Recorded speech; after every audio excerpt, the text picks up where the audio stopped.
कर्माबाई। जो कर्माबाई थी ना महाराज, वो जाट की बेटी थी। किसकी बेटी थी? जाट की। और रहती थी राजस्थान में। राजस्थान में रहती थी। और इस प्रसंग से एक बड़ी अच्छी सीख मिलती है। सीख ये मिलती है कि अक्सर हम किसी को ये कहते हैं कि भोजन बनाओ, भगवान को भोग लगाओ, तो नहा धोकर बनाना, साफ सुथरा होकर पवित्र होकर बनाना। ये थोड़ी ज्ञान की बात है, नियम की बात है। जरूरी तो ये भी है कि नहा धोकर भोजन बनाओ, और जब तक भोजन मत करो तब तक भगवान को भोग ना लग जाए, क्योंकि अन्न में भी दोष होता है। उस दोष को दूर करने के लिए भगवान को भोग लगाया जाता है। इसलिए भगवान को भोग लगाकर फिर खाओ, तो जो अन्न का दोष है वो खत्म हो जाता है। तो उसमें बड़ी नियम है कि भगवान के भोजन में तुलसी दल होना चाहिए, तब भगवान भोजन ग्रहण करेंगे। खूब पवित्र स्वच्छता होनी चाहिए, और तब आप भोजन बना सकते हैं और भोग लगा सकते हैं। लेकिन इसके ठीक विपरीत थी कर्माबाई। जो कर्माबाई थी ना, उसके प्रारंभ में आयु में 7 से 8 वर्ष की थी कर्माबाई। राजस्थान में रहती थी, और उनके जो पिता थे वो कर्म कांड किया करते थे। बाहर किसी के यहाँ पूजा किया करते थे। तो कर्माबाई के यहाँ छोटे से ठाकुर जी से लड्डू गोपाल थे। अब लड्डू गोपाल की सेवा उनके पिताजी करते थे, तो वो अपने पिताजी को पूजा करते हुए देखती थी, सेवा करते हुए देखती थी। तो एक बार कर्माबाई के पिता को कहीं जाना पड़ गया। उनके पिता ने कहा कि बेटा देख, मैं 2-3 दिन के लिए बाहर जा रहा हूं, तो तू एक काम करना, अपने घर में भगवान विराजमान है, उनको सुबह उठाना, स्नान आदि कराना, साफ वस्त्र पहनाना और भोजन पकाना। अब 7 से 8 वर्ष की है। भोजन आदि पकाना और भोजन पकाकर जो भी जैसा भी बने भगवान को भोग लगाना, और जब तक भगवान ना खाएं तब तक तू मत खाना। क्या कह गए पिताजी? कि जब तक भोग भगवान ना खाए तब तक तू मत खाना। अब नादान बिल्कुल बोली ठीक है पिताजी। अब पिताजी तो चले गए, अब बेचारी घर में अकेली थी। जैसे तैसे स्नान किया, स्नान करके ठाकुर जी को उठाया, ठाकुर जी को स्नान कराया, फिर साफ वस्त्र पहनाए, वस्त्र आदि पहनाए, तो मंदिर में उनको पधरा दिया, बिठा दिया, और फिर महाराज बनाई खिचड़ी। क्या बनाई? खिचड़ी जानते हैं? दाल और चावल की होती जो खिचड़ी होती है महाराज। अब वो उसको जो खिचड़ी जैसे बनानी आई, कच्ची पक्की, वो उसने बनाई। अब बनाकर थाली में सजाई, और थाली में सजाकर ठाकुर जी के पास मंदिर में गई, और मंदिर में जाकर कहा, कान्हा अब तू खिचड़ी खा ले। भगवान महाराज अब ऐसे थोड़ी ना आने वाले थे। ठाकुर जी को खूब पुकारा, लेकिन ठाकुर जी नहीं आए। 1 घंटा, 2 घंटा, 3 घंटा इंतजार करती रही, और बार बार कहती रही कि हे जगन्नाथ आओ, खिचड़ी का भोग लगाओ, लेकिन ठाकुर जी नहीं आए। अब उस बेचारे को ये नहीं पता था कि ठाकुर जी तो भाव का भोग लगाते, सुगंध का भोग लगाते, वो सच में चम्मच के साथ थोड़े ना खाते हैं। लेकिन उसको क्या लगा? उसको लगा कि जैसे हम खाते होंगे वैसे भगवान भी खाते होंगे। बार बार भगवान को कहे कि लाला देख, जब तक तू नहीं खाएगा ना तब तक मैं नहीं खाऊंगी, क्योंकि पिताजी कहकर गए हैं कि जब तक ठाकुर जी ना खाए तब तक तू मत खाइयो। बात ऐसी बैठ गई कर्माबाई के हृदय में कि पिताजी कहकर गए थे। अब ठाकुर जी महाराज सुबह से लेकर दोपहर हो गई, लेकिन भगवान नहीं आए खिचड़ी खाने के लिए, जो कि तो खिचड़ी रखी। धीरे धीरे धीरे धीरे संध्या होने लगी, शाम होने लगी। अब बेचारी छोटी सी बालिका, और वो भी भूखी, बार बार भगवान को कहे प्रभु आओ, भोग लगाओ, आप खाए तो हम खाए, तुम खाओ तो मैं खाऊं। बार बार प्रभु को पुकारे, लेकिन भगवान नहीं आया। और बेचारी कर्माबाई मंदिर में ही भगवान को पुकारती पुकारती सो गई। महाराज वही रात्रि बीत गई भूखी। देखो कैसा प्रेम है कर्मा बाई का। प्रातः काल उठी, देखा कि खिचड़ी जो की तो रखी है। फिर कहा लाला तूने खिचड़ी नहीं खाई, देख तू भी भूखो रह गया और मैं भी भूखी रह गई।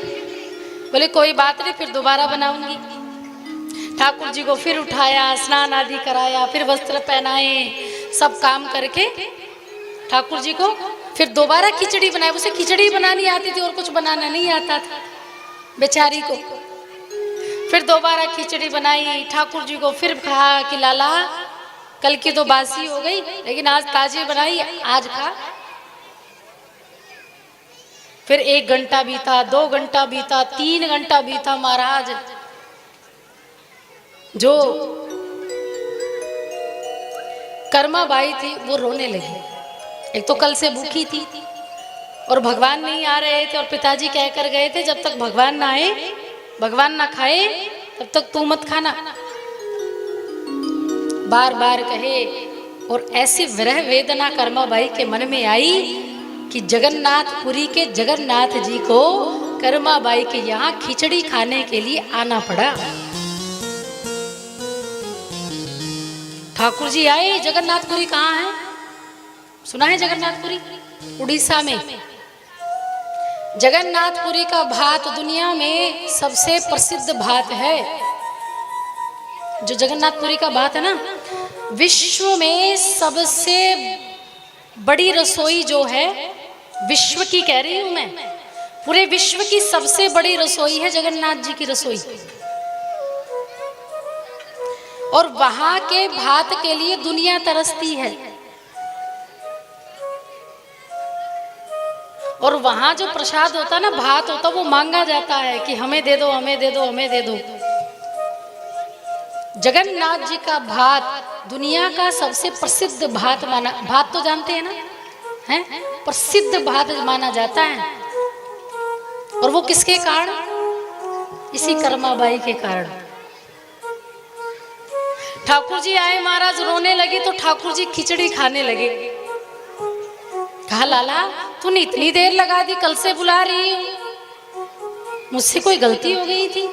भगवान ने कहा कर्मा तुझसे कोई गलती नहीं हुई। बोले तो कल क्यों नहीं आए? बोले वो थोड़ा सा काम हो गया था इसलिए नहीं आ पाया था। बोले तो लाला खिचड़ी खा। तो ठाकुर जी ने आधी खिचड़ी खाई और आधी छोड़ दी। बोले कर्मा अब तू खा। अब कर्मा बाई को ये नहीं पता था कि भगवान साक्षात उसे दर्शन दे रहे। उसे तो लग रहा था कि पिताजी सेवा करते होंगे तब भी आते होंगे। वो तो बोली सी थी बेचारी, उसको क्या पता था कि उसके प्रेम से प्रसन्न होकर भगवान आए हैं। इतनी सरल बुद्धि की थी। 2 दिन बीत गए, तीसरा दिन आया, फिर खिचड़ी बनाई, भगवान फिर भोग लगाने के लिए आए। अब तो ऐसा नियम हो गया कि ठाकुर जी हर सुबह नियम से 9 बजे आ जाते थे। नियम से 9 बजे कर्मा बाई के यहाँ आ जाते थे। और जब कर्मा बाई को थोड़ा खिचड़ी बनाने में देर हो जाती ना, तो भगवान कहते जल्दी कर्मा, बड़ी जोरों की भूख लगी। और भगवान जब जल्दी आकर बैठ जाते, भोजन की डिमांड करते, खिचड़ी की डिमांड करते, तो कर्मा बाई स्नान करना ही भूल जाती थी, क्योंकि कहीं ठाकुर जी भूखे ना रह जाए। इसलिए धीरे धीरे जो कर्मा बाई का स्नान था वो क्या हो गया, छूट गया। जैसे तैसे सुबह उठती और उठते ही चूल्हे पर क्या चढ़ा देती, खिचड़ी। ठाकुर जी आकर बैठ जाते, खिचड़ी बनाती और ठाकुर जी के सामने रख देती। इसलिए नाम पड़ गया। ठाकुर जी कहते थे जल्दी कर माँ। और राजस्थान में बेटी हो तो बेटी को और बहन को बाईसा कहते। क्या कहते? बाईसा। तो राजस्थान की बेटी थी, तो कहा जल्दी कर माँ बाई, कर माँ बाई। तो तब से उनका नाम पड़ गया था कर्मा बाई। भगवान को कर्मा बाई ही कहते थे। अब जैसे ही महाराज दिन प्रतिदिन का ये नियम हो गया, तो उनके पिताजी लौट कर आए। उनके पिताजी आए तो पिताजी ने कहा, री छोरी तूने भगवान को स्नान आदि ठीक से सेवा की कि नहीं इसकी? भोजन आदि करवाया था ठाकुर जी को? बोली हाँ पिताजी, हमने तो रोज भोजन दिया था। बोले तो क्या बनाती थी? बोले ज्यादा कुछ नहीं बनाना आता था, बस खिचड़ी बनानी आती थी, सोई बना के दे देते थे। बोले भगवान को पुकारती थी कि स्वयं खा जाती थी? कर्मा बाई ने कहा पिताजी ये जो आपका भगवान है ना ये बड़ा हठी है, हमने एक दिन तक बुलाया तब तो नहीं आया, लेकिन अगले दिन आया और जब भोजन किया तब मैंने भोजन किया। अब कर्मा बाई के पिता ने कहा तू बावरी हो गई, बावरी जानते हो, तू पागल हो गई है, बावरी हो गई है। अरे भगवान को तो सुगंध का भोग लगता, भगवान तो सूंघ कर ही भोजन ग्रहण कर लेते हैं। बोली ना बाबा, वो सूंघने नहीं आता था, वो तो खाने आता था। बोली छोरी तू क्या कह रही, खाने आता था? बोले हाँ बाबा। अरे वो जगन्नाथपुरी के राजा भगवान श्री कृष्ण हमारे यहाँ खिचड़ी खाने आता था रोज। बोले छोरी भगवान ऐसे नहीं आते, और हमारे घर क्यों आएंगे, इतने बड़े थोड़ी ना हम ध्यानी ज्ञानी हैं जो भगवान हमारे यहाँ आएंगे। बोले बाबा मैं कुछ नहीं जानते, लेकिन भगवान आते थे। तब उनके पिताजी ने परीक्षण करने के लिए अगले दिन कर्मा बाई को ही कार्य सौंपा कि कल भी तू ही स्नान कराना और तू ही भोजन बनाना और तू ही भगवान को पुकारना। कर्मा बाई ने कहा ठीक है। अब कर्मा बाई ने अगले दिन फिर यही किया, और उनके जो पिताजी थे वो दीवार की ओट में खड़े हो गए थे। अब रोज भगवान तो आते ही थे, नियम हो गया उनका। तो कर्मा बाई ने जैसे भगवान को पुकारा तो ठाकुर जी आ गए। जैसे ही आए महाराज खिचड़ी खाने लगे तो जो उनके पिताजी थे महाराज वो अचंभित रह गए कि मैंने इतनी सेवा की, आज तक इतनी बार भगवान को पुकारा, लेकिन जगन्नाथ जी आए नहीं।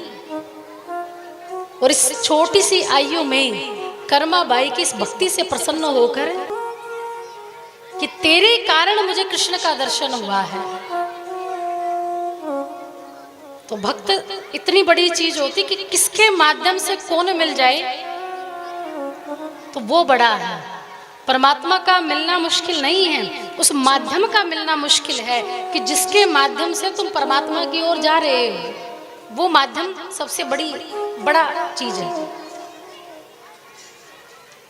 कर्मा बाई के कारण उनके पिताजी को भगवान का दर्शन हो गया था, और तब से महाराज कर्मा बाई का नियम हो गया था कि भगवान को खिचड़ी बनाना, भोग लगाना। कर्मा बाई का विवाह आदि हुआ, उनके यहाँ संतान हुई, बच्चे हुए, लेकिन जैसे ही बुढ़ापे में कर्मा बाई ने प्रवेश किया, गृहस्थ को का पालन करके कर्मा बाई ने सदैव सदैव के लिए राजस्थान छोड़ दिया और कहाँ चली गई?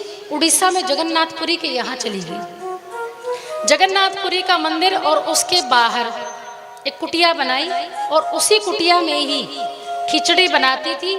और जगन्नाथ जी सुबह जैसे ही उठते थे तो सबसे पहले कर्मा बाई की खिचड़ी खाने के लिए कुटिया में आते थे, क्योंकि भगवान ने एक बार कहा कि देख कर्मा, मुझे बड़ी दूर से आना पड़ता और जाने में भी समय लगता है, तो पंडे कहीं ये ना कह दे कि भगवान रोज गायब हो जाते, इसलिए तू मेरे यहाँ कुटिया बना कर रह। तो कर्मा बाई वहां कुटिया बना कर रहती थी। और आज भी जब भी भगवान जगन्नाथ जी को उठाया जाता है ना, तो उनको कर्मा बाई की खिचड़ी खिलाई जाती है। उस कुटिया में आज भी खिचड़ी बनती है। तो सबसे पहले जगन्नाथ जी कर्मा बाई की खिचड़ी ही खाते हैं। सबसे दुनिया में अगर आपको चमत्कार देखना है, अगर आपको चमत्कार देखना है ना दुनिया में, तो एक बार जगन्नाथपुरी जाइए। जगन्नाथपुरी के ऊपर जो त्रिशूल लगा है ना, त्रिशूल जो लगा, हर मंदिर के शिखर पर त्रिशूल लगता है, कलश रखा जाता है, देवियों को विराजमान किया जाता है। और जगन्नाथपुरी के मंदिर के शिखर पर माँ भगवती की 10 विद्याएं रखी गई है। जो माँ भगवती की विद्याएं है ना, वो 10 प्रकार की जो विद्याएं हैं, वो क्या करती? जगन्नाथपुरी के आसपास जितने भी देवी देवता वास करते हैं उन सबकी रक्षा करती है। 10 महाविद्याएं हैं जगन्नाथपुरी के शिखर पर। और जगन्नाथपुरी का जो त्रिशूल है उसको आप किसी भी दिशा से देखिए, किसी भी दिशा से, चाहे ऊपर से देखिए, चाहे उत्तर से देखिए, दक्षिण से देखिए, इधर से देखिए, उधर से देखिए, जो आपको त्रिशूल है वो सीधा ही दिखेगा। कैसा दिखेगा? सीधा। जबकि बाकी आप किसी और मंदिर के शिखर के त्रिशूल को देखेंगे तो वो सीधा नहीं दिखेगा, वो टेढ़ा दिखेगा, है ना। अगर दाएं तरफ से देखेंगे तो टेढ़ा दिखेगा, लेकिन जगन्नाथपुरी का अगर दाएं बाएं से भी आप देखेंगे तब भी जो त्रिशूल है वो सीधा ही दिखेगा। इतनी बड़ी महिमा है जगन्नाथ जी की। और जगन्नाथ मंदिर के ऊपर से कभी भी कोई पशु पक्षी नहीं जाता, कोई पक्षी है वो उड़ता नहीं है ऊपर से। और यहाँ तक कि जो एरोप्लेन होते हैं ना, वायुयान होते हैं, वो भी जगन्नाथपुरी के ऊपर से नहीं जाते। किसी ने पूछा कि ऐसा क्यों होता है? बोले जगन्नाथपुरी के मंदिर एक चारों तरफ एक ऐसा घेरा बना हुआ है कि जैसे ही वायुयान समझ रहे, एरोप्लेन जब जाने की कोशिश करता है तो स्वतः ही मुड़ जाता है, तो पार नहीं कर पाता जगन्नाथ जी के मंदिर को। यानी भगवान की शक्ति वहां पर अभी भी विराजमान है। जगन्नाथपुरी के ध्वज को बदला जाता है प्रतिदिन। उनका जो ध्वज है उसको प्रतिदिन बदला जाता है, और कहते हैं जिस दिन उसके ध्वज को नहीं बदला जाएगा उसी दिन इस पूरी दुनिया में प्रलय आ जाएगी। इसलिए उसके ध्वज को बदलना प्रतिदिन जरूरी है। रसोई में महाराज 2 लाख व्यक्ति एक साथ भोजन करते हैं उसकी रसोई में, जगन्नाथपुरी की रसोई में। कितने व्यक्ति भोजन करते हैं? 2 लाख, 2000 नहीं, 2 लाख श्रद्धालु एक साथ एक ही छत के नीचे भोजन करते हैं। इतनी बड़ी रसोई है जगन्नाथ जी की रसोई। और भोजन कैसे पकता है? चूल्हे पर। चूल्हे पर, वहां गैस का प्रयोग नहीं किया जाता। 13 हांडियां होती हैं। कितनी हांडियां? 13 बड़े बड़े हांडे होते हैं, 13 हांडे होते हैं। उनको चूल्हे पर रखा जाता है, एक के ऊपर एक, एक के ऊपर एक, एक के ऊपर एक और एक के ऊपर एक। तो अब ये बताओ कि सबसे पहले किस हांडी का भोजन पकना चाहिए? बताओ। अब हांडी रखी चूल्हे पर बहुत सारी, चलो आपकी भाषा में 4-5 हांडी रखी, तो सबसे पहले किसका भोजन पकना चाहिए? नीचे वाली का, है ना, क्योंकि वो अग्नि के नजदीक है इसलिए उसका जल्दी पकेगा। लेकिन जगन्नाथ जी में ऐसा नहीं होता। जगन्नाथपुरी में सबसे पहले जो ऊपर हांडी रखी गई है ना, उसका भोजन पकता है। इतना बड़ा चमत्कार है वहां का।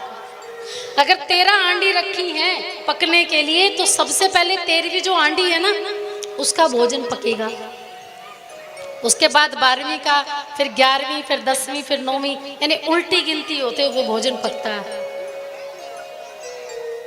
ये सबसे बड़ा वहां का और चमत्कार है। और एक और सुनो,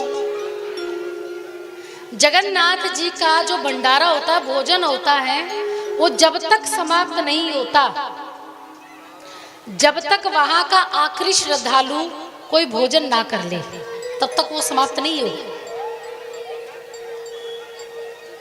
जब तक भोजन वहां पर सदैव रहेगा। और इसलिए कहते जगन्नाथपुरी में कोई भूखा नहीं सोता। अगर नाथ जी अपना भोजन लेकर आते हैं। इतना बड़ा नियम है जगन्नाथपुरी का। जब तक वहां का आखिरी व्यक्ति भोजन नहीं खाएगा, तब तक जगन्नाथ जी की रसोई बंद नहीं होगी। और जैसे ही जगन्नाथ जी की अगर रसोई बंद हो गई, तो इसका मतलब है कि उस व्यक्ति ने, जिसने आखिरी में भोजन किया है, अब उसके बाद कोई व्यक्ति भोजन मांगने नहीं आएगा। यानी वो लास्ट था। अगर जगन्नाथ जी की रसोई अगर बंद हो गई, तो इसका मतलब उसके बाद कोई मांगने वाला नहीं आएगा। इतना अद्भुत चमत्कार है जगन्नाथ जी का।